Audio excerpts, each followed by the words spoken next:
আজ 12 অগস্ট মঙ্গলবার সমগ্র বরাক উপত্যকা সহ আরও বিশেষ এবং গুরুতর সংবাদগুলি হল, দুষ্কৃতীর তাণ্ডবে বাঁচতে পারছে না এখন মেডিকেল হাসপাতালেও।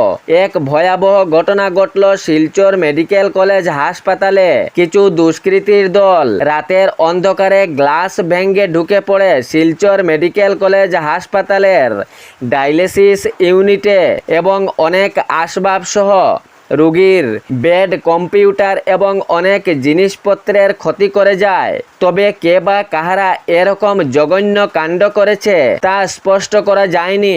অনেক মেশিন ও ভাঙচুর করে দুষ্কৃতীর দল। রোগীর বেড ও বাঁচতে পারেনি দুষ্কৃতীর হাত থেকে। অজ্ঞাত পরিচয় দুষ্কৃতীরা রাতের অন্ধকারে এই ভাঙচুরের কুকর্মের কাণ্ডটি করে। জানা যায়, হাসপাতালের জানালার গ্লাস ভেঙে দুষ্কৃতীর দল ভিতরে ঢুকে এবং এই জঘন্য কাণ্ড করে।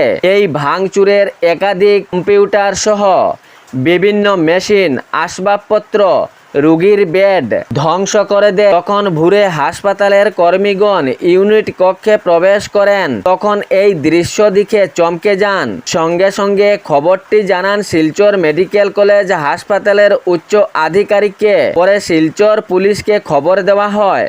তৎক্ষণাৎ শিলচর পুলিশ ঘটনাস্থলে উপস্থিত হন এবং এই দুষ্কৃতীর ভাঙচুরের দৃশ্য পর্যবেক্ষণ করেন। এ ঘটনার তদন্ত পুলিশ প্রশাসন খতিয়ে দেখার চেষ্টা চালিয়েছেন। কে বা কাহারা রাতের অন্ধকারে এ ধরনের জঘন্য কাণ্ড করেছে, এর পিছনে কোনো রহস্য আছে কিনা তাও পুলিশ বাহিনী খতিয়ে দেখার চেষ্টা চালিয়েছেন। এ ঘটনা এক আতঙ্ক সৃষ্টি করেছে জনমতে। ব্রহ্মপুত্রের ভাঙ্গনে হাহাকার পরিস্থিতি। মানকাচর ভারত বাংলাদেশ সীমান্তে ভয়াবহ পরিস্থিতি হয়ে উঠেছে ব্রহ্মপুত্রের এই ভাঙ্গনে।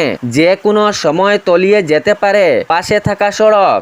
এক মাস আগে 100 মিটারের বেশি ছিল সড়ক থেকে ব্রহ্মপুত্রের তীরের দূরত্ব, কিন্তু এক মাসের মধ্যে সড়ক থেকে কয়েক হাত দূরে।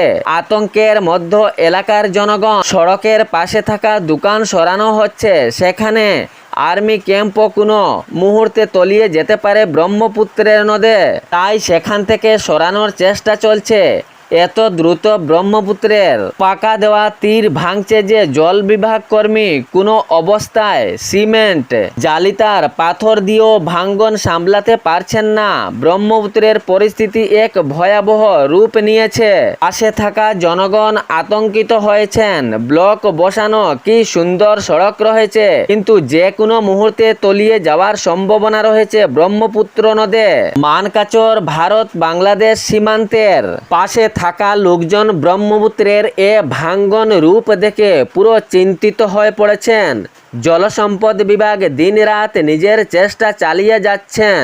মাজুলির প্রাচীন তালপাতার পুঁতি সংরক্ষণ এবং গবেষণায় অদম্য নিষ্ঠা সংস্কৃতির শিকড় আরো মজবুত করেছেন আরনি এস হাজারিকা। অসমের কন্যা আরনি এস হাজারিকা অক্সফোর্ডের বেলিয়ল কলেজ থেকে সংস্কৃত ও প্রাচীন হিন্দি বিষয়ে স্নাতক হওয়ায় পুরো ভারত গর্বিত।